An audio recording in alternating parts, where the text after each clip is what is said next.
عمل خاص طور سے ان دنوں کا یہ ہے کہ جب چاند نظر آ جائے تو خاص طور سے وہ حضرات جن کا قربانی کا ارادہ ہے تو وہ پھر اپنے بال اور ناخن نہ کاٹے جب تک کہ قربانی نہ کر لے۔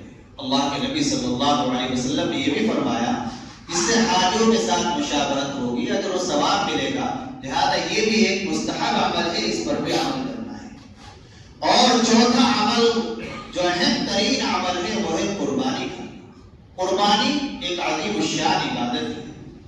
حضرات صحابہ کرام رضی اللہ عنہم نے نبی پاک صلی اللہ علیہ وسلم سے معلوم کیا ما ہی الاضاحی یا رسول اللہ، اے اللہ کے رسول یہ قربانی کیا چیز ہے؟ یہ قربانی جو کرتے ہیں یہ کیا چیز ہے؟ تو نبی پاک صلی اللہ علیہ وسلم نے فرمایا سنت ابیکم ابراہیم علیہ السلام، یہ تمہارے باپ ابراہیم علیہ السلام کی سنت ہے۔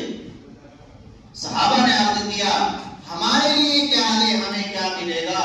نبی پاک صلی اللہ علیہ وسلم نے فرمایا قربانی کے جانور کے جسم پر جتنے بال ہوتے ہیں ہر بال کے بدلے نیکی ہوئی، ہر بال کے بدلے نیکی ہوئی۔